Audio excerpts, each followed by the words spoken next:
오늘은 이 90년대 한 제약사 CF를 좀 보고 시작을 해보고자 합니다. 한번 보시죠. 제비 몰러 나간다. 내일로 이어집니다. 설평 우황청심원. 잘한다. 우리 것은 소중한 것이야. 우리의 것, 우리의 자랑. 설평 우황청심원. 기억나십니까? 우리 것은 소중한 것이요. 우리 것은 소중한 것이요. 아마 기억나시는 분들은 나실 테고, 아마 기억이 안 나시는 분들은 그만큼 젊다, 어리다라는 거겠죠. 오늘 이 말씀을 준비하면서 이 문구가 좀 떠올랐어요. 우리 것은 소중한 것이요 라는 문구가 떠올라서 좀 찾아보니까 예전엔 참 많이 봤던 기억이 있는데 굉장히 촌스럽구나라는 걸 좀 다시 느끼게 됐습니다.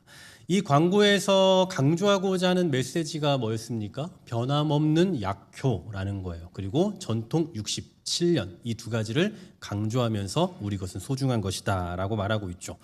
긴 세월 동안 사라지지 않고 또 변함없는 약효를 자랑하니까 그러니까 믿을만하다 이걸 말하고 싶은 거예요. 쉽게 말해서 이 제약회사와 그 약의 전통성을 강조하고 있는 겁니다. 실제로 그렇습니다. 이제 막 생겨난 신생 기업에서 나온 것보다 한 100년 정도 이상의 어떤 전통을 자랑하는 그 기업에서 나온 것이 훨씬 더 신뢰가 되겠죠. 그리고 전통이 있고 유서가 깊은 것들은 갓 생겨난 그 어떤 것들보다도 훨씬 보존 가치가 있을 겁니다.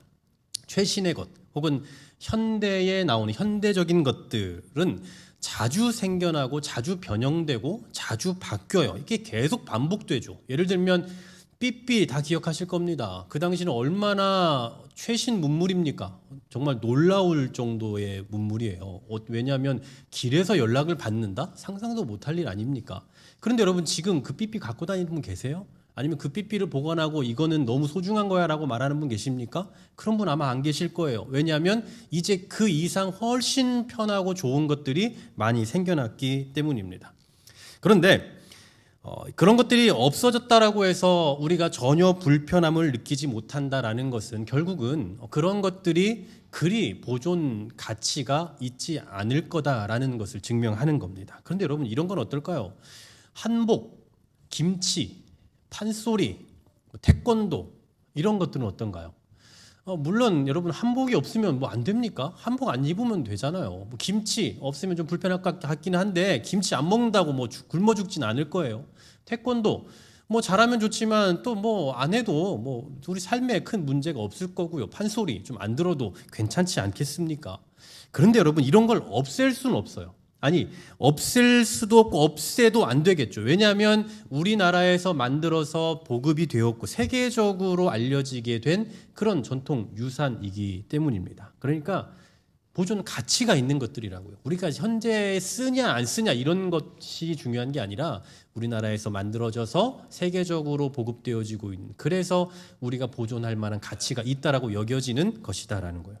전통이라는 건 이런 겁니다. 없어질 수 없고 없앨 수 없는, 그래서 신뢰할 만한. 하지만 문제는 이 전통을 해석하는 데 있어서 각자가 생각하는 게 다르다라는 게 문제예요. 그리고 이러한 생각의 차이가 기성세대와 소위 말하는 신세대 사이의 갈등을 야기하기도 하죠. 기성세대는 자기의 삶을 어떤 그 경험을 완전히 전통화 시킵니다. 그래서 그런 말을 하는 거예요. 나 때는 말이야 이런 표현을 하는 거죠. 그런데 신세대들은 어떻습니까? 이런 것을 아주 혐오해요. 이런 표현을 하는 걸 싫어한다고요. 그래서 나온 표현이 꼰대다 이런 이야기를 하는 거예요.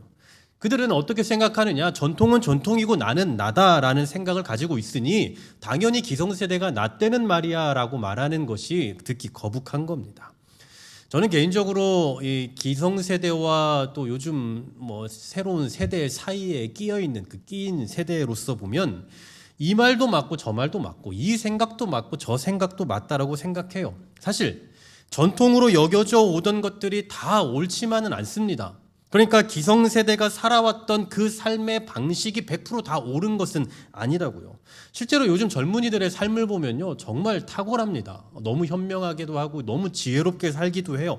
저도 젊은이지만 그러나 저보다 훨씬 더 어리고 젊은 그 친구들의 삶을 보면 제가 생각하지 못했던 그런 삶을 정말 현명하게 살아가고 있는 것들을 보게 된다고요. 그럼 그렇다고 해서 기성세대의 삶은 다 뒤집어 엎어야 되냐? 기성세대의 삶은 다 잘못됐으니 이제 새롭게 바꿔야 되냐? 그렇지 않다는 거예요. 어른들의 삶의 방식을 그대로 살아야 할 이유는 없겠지만 그러나 계승하고 본받아야 할 삶의 모습도 정말 많다라는 사실입니다. 뭐 이런 얘기를 하면 한도 끝도 없을 테니 결론적으로 말씀드리자면 전통을 바르게 해석하는 지혜가 필요하다라는 거예요. 전통이 다 옳은 것도 아니고 그렇다고 반대로 전통이 다 틀린 것도 아니다라는 겁니다. 왜 제가 전통에 대한 이야기를 오늘 서두에 이렇게 길게 다루고 있느냐 하면 오늘 본문에서 엘리바스가 말하고 있는 게 바로 이 전통이기 때문이에요. 오늘 본문을 읽진 않았지만 18절 19절에 이렇게 말씀합니다. 이는 곧 지혜로운 자들이 전하여 준 것이니 그들의 조상에게서 숨기지 아니하였느니라. 이 땅은 그들에게만 주셨으므로 외인이 그들 중에 왕래하지 못하였느니라. 자, 이제부터 내가 하는 말은 전통적으로 내려온 지혜다. 이 얘기를 시작을 하고 있는 거예요. 그러니까 단순히 지금 내 생각에서 나오는 말이 아니라 이건 전통적으로 내려왔던, 전통적으로 전해져 왔던 그런 이야기다라고 하고 말하고 있다라는 거예요. 자, 그러면 이 엘리바스가 그렇게나 강조하고 있는 전통적으로 내려오는 지혜가 뭘까요? 네 가지가 있는데요. 첫 번째로는 20절입니다. 자, 20절. 그 말에 이르기를 악인은 그의 일평생의 고통을 당하며 포악자의 횟수는 정해졌으므로 라고 말씀해요. 보세요. 악인은 일평생 고통을 당한다. 이게 원어로 살펴보니까 그 고통이 사라지지 않아서 막 중단되지 않으니까 스스로 너무 괴로워서 몸부림치고 있는 것을 표현하고 있는 그 단어가 사용되고 있어요. 또 포악자의 횟수는 정해져 있다라고 말하는데 이 포악한 사람이 세상에서 미치는 그 영향력에 한계가 있다라는 거죠. 제한되어 있다라는 사실이에요. 그러니까 아무리 형통해 보여도 하나님께서 정해놓으신 한계가 있다, 이것을 말하고 있는 겁니다. 이게 바로 전통적으로 내려오는 하나님의 말씀의 지혜다, 이 얘기예요. 두 번째로는 24절 같이 한번 읽어볼까요? 환난과 시작. 환난과 역경이 그를 두렵게 하며 싸움을 준비한 왕처럼 그를 쳐서 이기리라. 여러분, 환난과 역경이 악인을 두렵게 한대요. 그런데 이 본문에서 사용되고 있는 히브리어 단어를 제가 살펴보니까 독수리나 매가 먹이를 먹으려고 잡으려고 노려보고 있어요. 공중에서. 바로 그 단어를 쓰고 있어요. 지금 당장 포획하기 직전에 노려보고 있는 그 장면. 그러니까 악인이 아무리 지금 형통하고 아무리 잘 살고 있는 것처럼 보여도 환난과 역경이 그 악인을 당장이라도 잡아먹으려고 하는 그 맹금류처럼 지금 노려보고 있는 상황이다. 그러다 어느 순간 확 낚아채고 만다. 이것을 말하고 있는 거죠. 이게 전통적인 지혜다. 세 번째는요. 29절 같이 한번 읽어봅니다. 시작. 그는 부요하지 못하고 재산이 보존되지 못하고 그의 소유가 땅에서 증식되지 못할 것이라. 아멘. 자, 여기서 말하고 있는 재산과 소유는 이미 우리가 가지고 있는, 그 사람이 가지고 있는 재산을 말하는 거기도 하지만 실제로 그 순간순간 얻어지는 생산물을 의미하기도 해요. 이게 무슨 얘기냐면 우리가 저축을 하거나 뭐 재테크를 하거나 해서 그래서 재산을 증식을 시키지 않습니까? 그런데 아무리 하려고 해도 모아지진 않는 거예요. 아무리 쌓고자 하는데 쌓아지지 않아요. 왜인가 보니 월급을 받지 못하고 있는 거죠. 그러니까 매달 수입이 없는 거예요. 바로 지금 그 말을 하고 있는 겁니다. 그 당시 농경사회에서 얻을 수 있는 생산물은 곡물이잖아요. 그런데 이런 곡물을 매년 수확을 하지 못해요. 그러니까 수확이 안 되니까 모으지도 못하고 당장에 입에 풀칠하기도 어려운 상황이 발생하는 거죠.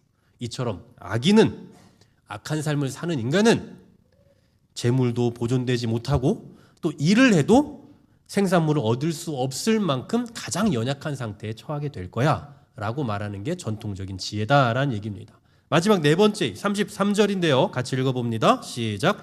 포도 열매가 익기 전에 떨어짐 같고 꽃이 곧 떨어짐 같으리라. 아멘. 포도가 익기 전에 떨어지면 어떻게 됩니까? 상품 가치가 없어요. 못 먹는 겁니다. 또 감람꽃이 곧 떨어진다라고 말씀하는데 여기서 표현하고 있는 이 단어를 보니까 그냥 지가 스스로 떨어진 게 아니라 아니면 다 익어서 떨어진 게 아니라 외부의 힘에 의해서 떨어지는 것을 표현하고 있어요. 그러니까 태풍이 불어서 다 날려버리든지 아니면 병충해 때문에 그냥 아무것도 하지 못하고 뚝 떨어져 버리는, 다 잃게 되는 그런 상황을 말하고 있다라는 거죠. 이게 바로 악인의 최후입니다. 악인의 최후. 힘을 발하기도 전에 사라져버리는 거다. 자, 여기까지가 바로 엘리바스가 전통적으로 내려오는 그 지혜의 말씀이다 하고 말하고 있는 내용인 거예요. 여러분 어떠십니까? 마치 우리가 뭐 시편 아니면 잠언, 전도서 이런 걸 보는 것처럼 악인에 대해서 정말 구체적이고 현명한 그 해안을 보여주고 있는 것 같습니다. 어느 것 하나 틀린 얘기가 없어요. 게다가 엘리바스는 이러한 사실이 전통적으로 내려온 해석, 즉 오늘날로 말하면 매우 성경적이고 신학적인 통찰이다라고 그렇게 말하고 있는 겁니다. 그렇다면 이렇게 옳은 말을 하고 있는 이 엘리바스의 통찰을 우리가 어떻게 봐야 될까요? 전통에 의한 해석 혹은 전통적으로 내려온 그 어떤 내용을 근거로 한 해석, 이 내용의 옳고 그름을 우리가 판단하려면 두 가지 측면에서 좀 접근을 해봐야 돼요. 아주 중요한 문제인데요. 첫 번째는 전통이 중요하냐 사람이 중요하냐입니다. 전통이 중요하냐 사람이 중요하냐. 최근 제 아내랑 좀 밤늦게까지 열띤 토론을 한 게 있었습니다. 그냥 평범한 이야기를 하던 중에 갑자기 그 주제가 나와서 막 시간 가는 줄 모르고 얘기를 했던 적이 있는데 그 주제는 이거예요. 교회가 어디까지 오픈해야 되냐? 교회가 어디까지 열려 있어야 되냐? 몇 해 전 분당에 있는 모 교회가 교회에 흡연실을 설치한다라는 그 얘기가 돌아서 엄청난 여론전을 펼쳤던 적이 있었습니다. 실제로 그 교회가 이제 흡연실을 설치를 했고 그리고 운영을 하는 중에 있는데 거기에 대해서 정말 문턱을 확실히 낮춘 아주 좋은 샘플이 되었다라고 하면서 칭찬을 하는 그런 사람들이 있는가 하면 교회가 이렇게까지 할 필요가 있냐라고 말하면서 그건 좀 잘못됐다라고 말하는 그 비판적인 시각들도 있습니다. 과연 여러분 이게 옳은지 아니면 이게 어떤 게 그른지 우리 교회가 그렇다면 문턱을 어디까지 낮춰야 하는지에 대한 그 고민이 너무 깊어지는 거예요. 그래서 그 내용을 가지고 한동안 좀 긴 시간 토론했던 기억이 있습니다. 여러분 어떻게 생각하십니까? 저는 단순히 교회가 흡연실을 설치한 점만을 가지고 비판을 하거나 아니면 그것만을 가지고 칭찬을 하는 수준에 머물면 안 된다라고 생각을 해요. 만일에 교회가 흡연실을 설치한 것에 대해서 비판을 할 거라면 그렇다면 그에 상응하는 많은 문제들이 있거든요. 그러니까 이를테면 이전에는 생각도 할 수 없었던 것들을 이미 지금 교회가 많이 받아들여서 이미 익숙하게 하고 있는 것들이 있단 말이에요. 그럼 그런 것들은 어떻게 할 거냐? 어떻게 대해야 되냐? 어떻게 이것을 우리가 극복해야 되냐라는 그 질문에 대해서도 대답할 수 있어야 되는 거죠. 다시 말해서 어떤 것은 아무렇지 않게 받아들이면서 흡연실에 대해서만 아주 예민하게 과민 반응을 보이면 안 되지 않겠냐라는 얘기예요. 또 반대로 교회의 흡연실을 만드는 거 참 잘한 일이다라고 칭찬을 할 거라면 그러면 나중에는 교회 카페에서 술도 팔고 그리고 또 더 나아가서 교회 저 뒤쪽에다가 유리로 딱 통 유리로 해서 같이 술 마시고 담배 피면서 같이 예배에 참여할 수 있게 만들면 되는 거 아니냐? 그렇게도 해도 좋지 않을까? 라고 누군가 주장했을 때에 그 질문에 대해서도 어떻게 해야 될 거다라는 그 대답이 있어야 될 거다라는 얘기예요.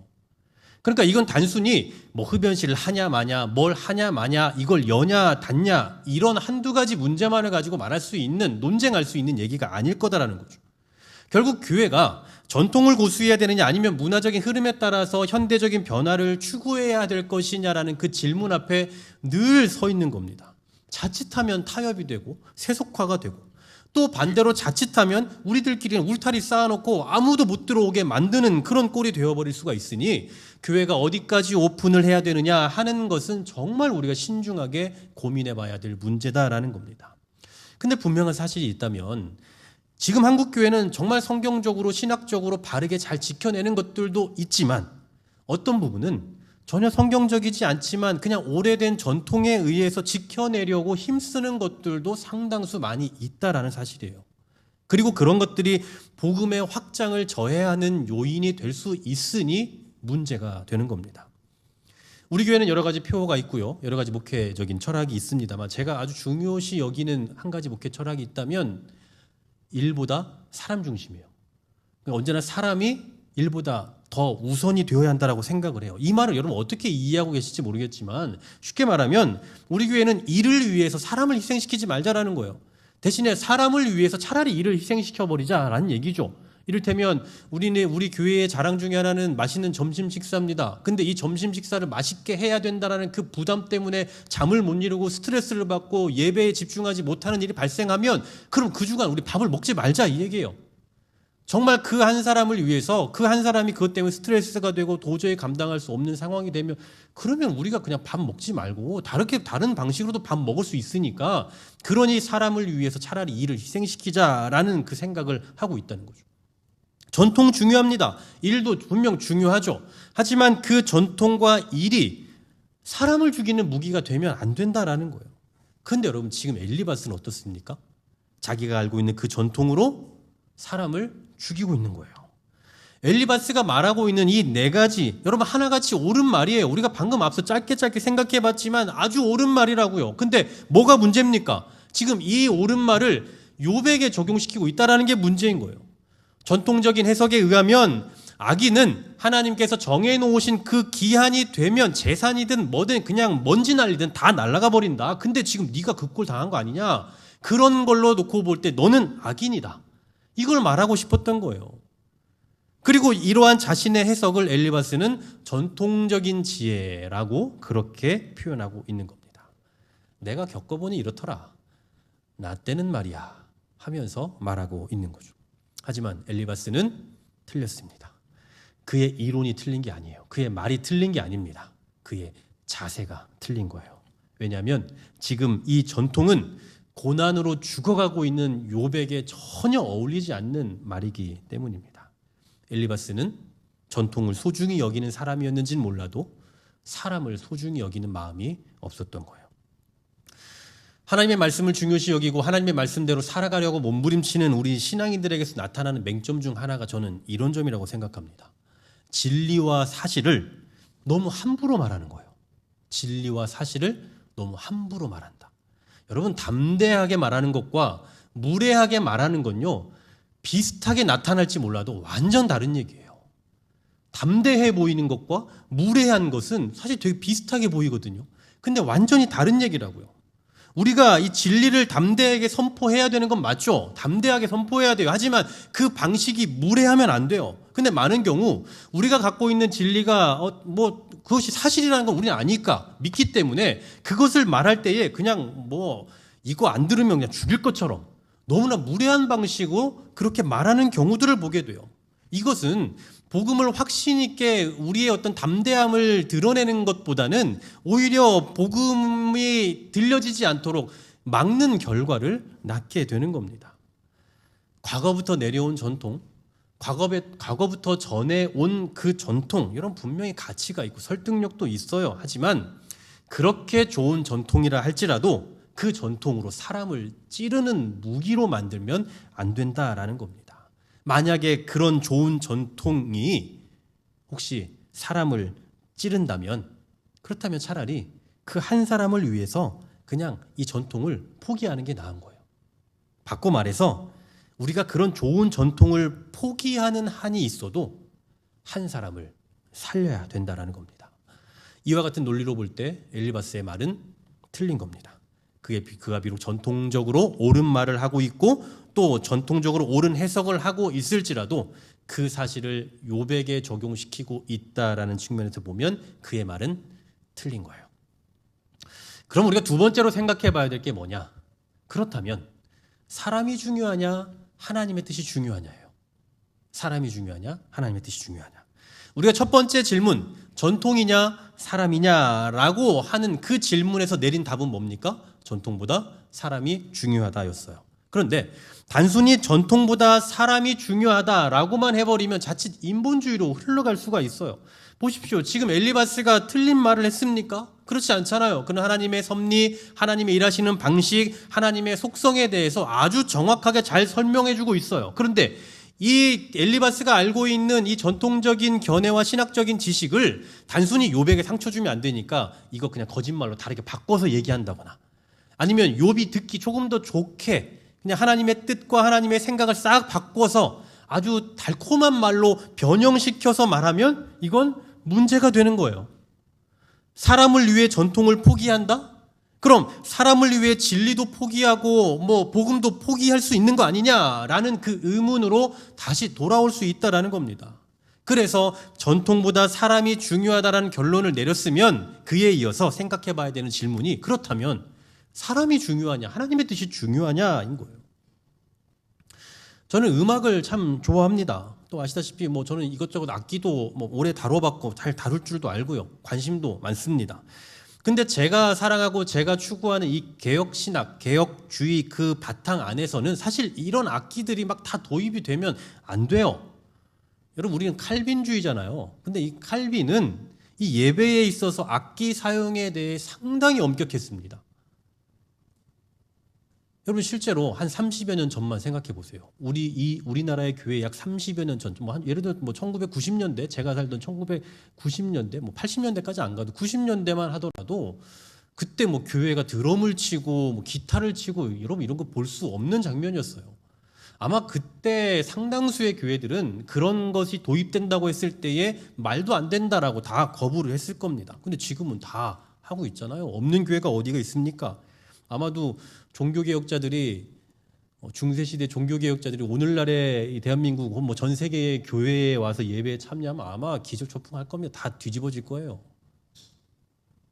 그러니까 저는 이런 역사성 또는 신학적으로 아니면 뭐 예배학적으로 교회가 얼마나 이 음악을 신중하게 해야 되는지 지식적으로 이론적으로 아주 잘 알고 있다고요. 그러면서도 저는 CCM을 좋아하고 잘 듣고 많이 불러요. 모순이죠. 왜냐하면 솔직히 잘 모르겠어요. 솔직히 제가 여러분에게 저의 한계를 고백하면 잘 모르겠어요. 시대에 따라서 문화도 변하고 환경도 변하고 사람들의 니즈도 다 변하거든요. 그런데 무조건 중세시대부터 이렇게 종교개혁 때부터 해왔으니 우리도 계속 그걸 고수해야 된다라고 하면서 악기를 도입하지 않고 하는 것만이 과연 방법일까라는 그 의문이 제 안에 계속 있는 거예요. 그럼 만약 그렇다면 지금 우리가 듣고 있는 음악은 다 사탄의 음악인 건가요? 그건 아닐 거 아니에요. 그러니 교회가 어디까지 오픈을 하고 악기나 음악의 상황을 어디까지 오픈하고 어디까지 막아야 될지 사실은 잘 모르겠다고요. 그래서 제가 지식적으로는 알면서 하지 않고 있는 거예요. 제가 예전부터 정말 탐방하고 싶었던 한 교회가 있습니다. 그 교회는 정말 개혁주의 신학 안에서 조금의 양보도 없는 아주 보수적인 교회예요. 뭐 우리 대한예수교 장로회 합동측 교단도 보수 교단입니다. 대한민국을 대표하는 보수적인 교단인 게 맞지만 사실 우리 합동측도 이미 많은 부분들을 이렇게 개방하고 열어놓고 있는데 뭐 이 교회는 그런 게 아예 없어요. 그냥 일체. 그래서 오늘날 우리가 부르는 찬송가도 너무 세속적이다라고 해서 중세시대부터 불려졌던 그 시편 찬송가만 그 교회에서는 부를 정도예요. 그래서 제가 그 교회를 너무 한번 탐방해보고 싶은 거예요. 그래서 이제 전에 교회에서 이렇게 부교육자 때 주일에 이제 휴가가 껴서 한번 이제 그 교회를 드디어 제가 주일에 탐방을 하게 됐어요. 너무 큰 기대를 가졌죠. 실제로 제가 그런 그 예배의 형식, 그 거룩성, 경건함 이게 너무 좋아 보여서 내가 혹시 나중에 개척할 일이 있으면 뭐 전통교회에서는 어려운 일이지만 개척을 하게 되면 그 교회처럼 한번 하고 싶은 그런 열망도 있었어요. 그래서 그 교회를 이제 그날 갔는데 그 가서 예배하는 동안 정말 숨 막혀 죽을 뻔했어요. 숨 막혀 죽을 뻔.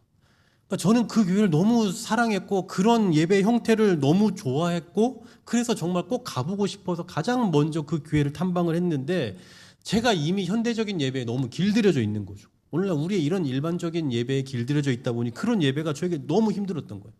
그러면서 제가 그때 생겼던 딜레마, 정말 깊은 고민이 뭐였냐면 나도 이러는데 이것을 잘 알고 이 전통과 이 문화와 이 경건함과 거룩성이 어디서부터 왔는지 그 역사성을 제가 잘 알고 그걸 동경하면서 좋아했던 저도 이게 이렇게 힘든데 불신자들이나 초신자들이 이런 교회 예배를 보면 이게 과연 접할 수 있는 걸까? 이런 의문이 막 들기 시작하는 거예요. 쉽게 말해서 문턱이 너무 높아서 아무나 접근할 수 없는 그런 교회, 그런 예배가 돼버리면 안 되지 않나 이런 생각이 들더란 말입니다. 그럼 여러분 뭐가 정답입니까? 뭐가 정답입니까? 바른 예배를 위해서 모든 악기 연주 다 중단하고 그냥 시편 찬송가만 하는 게 정답일까요? 아니면 반대로 교회가 뭘 사용하든 교회의 문턱을 최대한 낮춰서 교회에 최대한 많은 사람들이 유입될 수 있도록 그렇게 열어두는 것이 정답일까요? 저는 둘 다 정답이 아닐 거라고 생각해요. 더 정확히 말하면 우리가 뭐가 정답이다라고 말하기 어려울 거라고 생각합니다. 왜냐하면 이 둘 중에 뭘 선택하든 제가 둘 중에 하나를 다 선택을 해봤거든요. 근데 뭘 선택하든 자기 모순에 빠지겠더라고요. 뭘 선택하든 간에. 그러니 이게 너무 어려운 거예요. 우리가 알고 있는 이론과 역사성과 지식과 그리고 실제로 벌어지는 그 상황들이 너무나 차이가 있으니까 너무 어려워요. 그래서 사람이 중요하냐, 하나님의 뜻이 중요하냐라고 물으면 신앙인들은 당연히 하나님의 뜻이 중요하죠 라고 말하겠지만 문제는 뭐냐? 정말 하나님 뜻 맞냐라는 거예요. 정말 하나님 뜻 맞냐? 우리가 하나님의 뜻을 말하고 있지만 정말 하나님의 뜻이 그게 맞냐고요. 혹시 우리가 하나님의 뜻이라고 말하고 있지만 알고 보면 그냥 전통이 아닐까요? 알고 보면 말로는 하나님의 뜻이야, 이게 하나님의 뜻이야 라고 말하지만 알고 보면 전통 아니겠냐고요.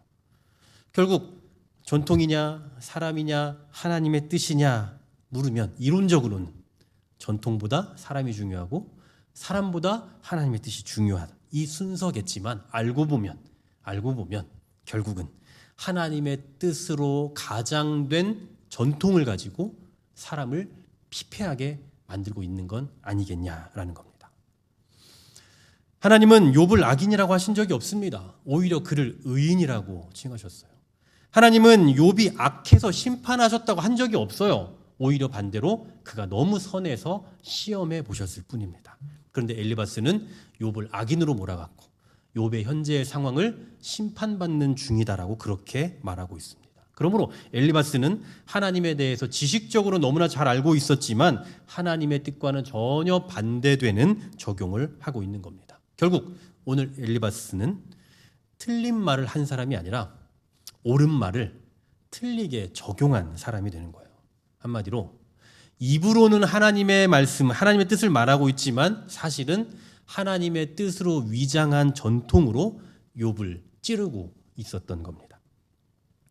저는 오늘 이 말씀을 묵상하고 좀 준비하면서 마음이 참 어렵고 무거웠어요. 왜냐하면 너무나 쉽게 하나님의 뜻입니다 라고 그렇게 말하면서도 정작 저 자신부터 하나님의 뜻을 잘 모르고 있었던 그 순간들이 좀 떠올랐고요. 그리고 말로는 영혼이 중요합니다, 영혼을 살려야 됩니다 라고 늘 설교하면서도 제 말 한마디가 칼이 되어서 누군가를 찔렀던 그런 기억들이 떠올랐기 때문입니다. 실제로 오늘날의 교회들 그리고 목회자들 또 많은 성도들도 엘리바스처럼 하나님의 뜻이라고 말하고 전통이라고 말하고 있지만 사실은 하나님의 뜻과는 전혀 반대되는 정반대의 해석들을 하는 경우들을 참 많이 보게 됩니다.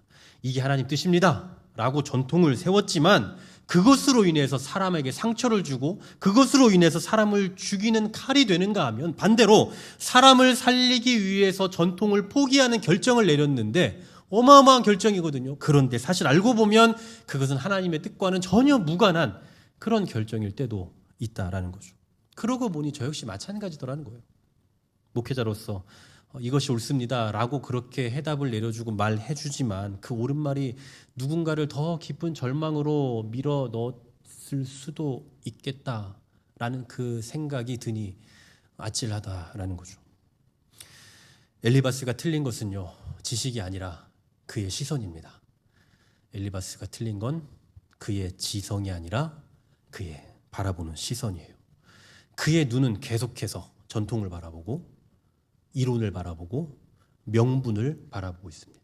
그러나 하나님은 이론을 보지 않았어요. 하나님은 명분을 바라보지 않고 하나님의 시선은 오직 욥 한 사람에게 집중되어 있었습니다.